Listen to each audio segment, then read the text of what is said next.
Matricide. It's another ugly face of domestic violence homicide that people talk little about.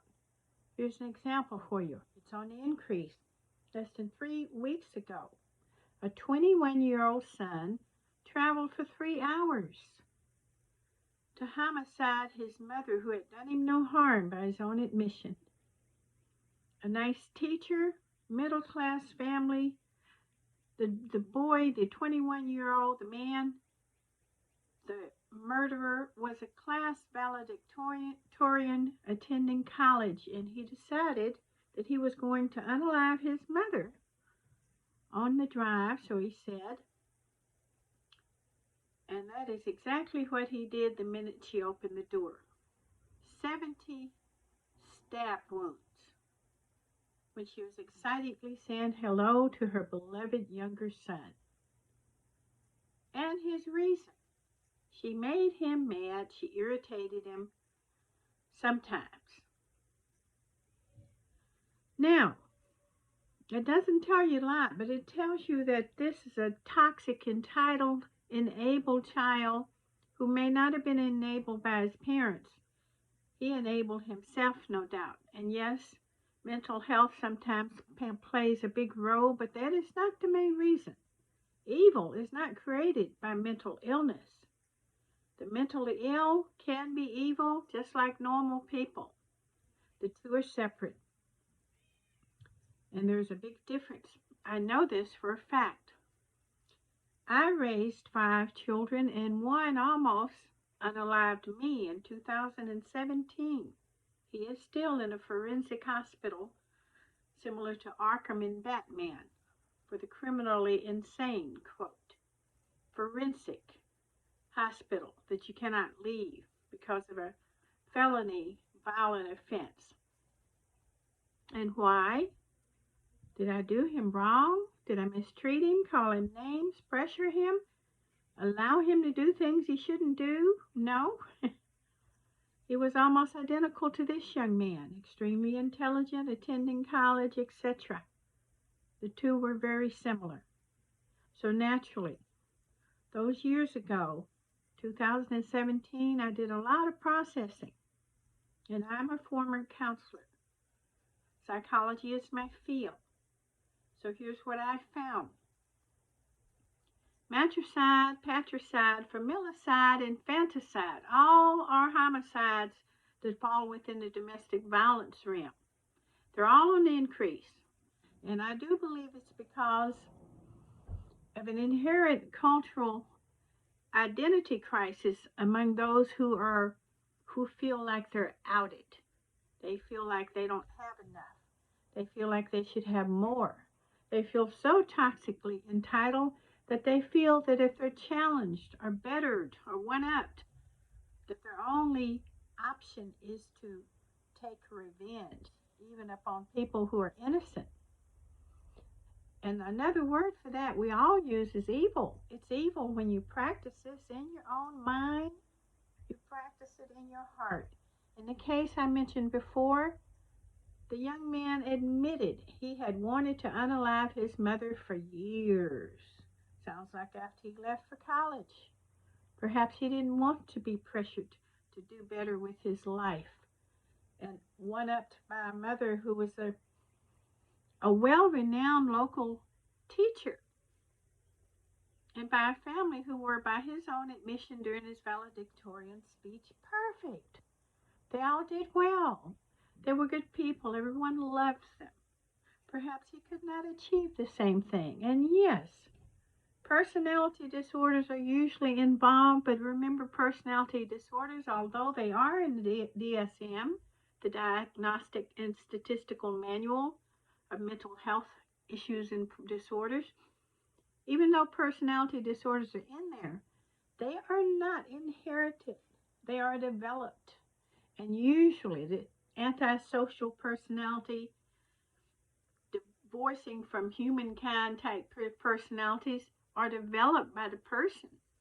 They are developed out of a sense of entitlement and revenge and disdain and contempt because they feel like they want more, but but they don't want to do what's necessary to get it. They don't want to humble themselves. They don't want to fail. They don't want to be vulnerable. They don't want to fall flat on their faces and ask forgiveness. They don't want to do the human things. And they resent and detest people who can do those things and better them, one-up them. They detest them. They detest their joy, their happiness, their accomplishments, their achievements. And they want instead, as we know about narcissistic personality disorder, which is a disorder, the person creates this. It is begun in childhood, yes, but the person creates this into adulthood. They favor the negative over the positive, the evil over the good. They choose it. They think on it. They brood on it. They contemplate it, meditate on it. And in their darkest fantasies, they sit in their darkened rooms, aloof from other people, practicing this revenge, this false, fake power that they invent in their own mind and enhance with the materials they feed themselves, whether it be books or games or movies or music. The young man I mentioned before was playing music in his ears with his iPod, earpods, while he unalived his mother, and he proudly admitted this. So does that not tell you of the pride, the arrogance, the entitlement, the anger, the rage, the resentment, and the darkness within this person? And what about me? When I was attacked by my own youngest son, who was almost exactly like this one, he used a 12-pound stone and tried to bash me in my sleep. And if not for a double block where he cracked my hand, the blow detached my retina. I went blind for a split second. If not for the blocked hand, I would have been unalive with the first blow. And I won't tell the details here because this is about matricide, not me this time. But his intent had been to unalive me because I was a good example. I didn't do wrong to him. I did right by him. And when they begin to fail, they project their inadequacies onto other people, onto people who did something that they can't do, onto those closest to them, who held them to a standard. Even if the standard was not too high, they resent being held. They resent boundaries. They resent being told no. They resent being corrected. And they resent the people who have what they don't have, whether it's visible or not, even the strength and courage they resent. And matricide is not always committed by those with a mental health issue, but usually when that is the case, they also have a personality disorder. And no, not everyone's diagnosed officially. Most people with narcissism will never be diagnosed. And they can also have schizophrenia, bipolar, drug issues. But there are millions of people who have those same problems who are not evil. Mental illness alone is not the problem. It's the evil that they cultivate over time. And it is increasing within families and within these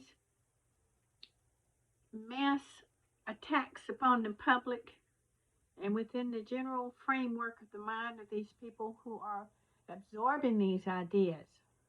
It is increasing. Awareness is the first step to stop it. And that is why I do these videos. Thank you very much.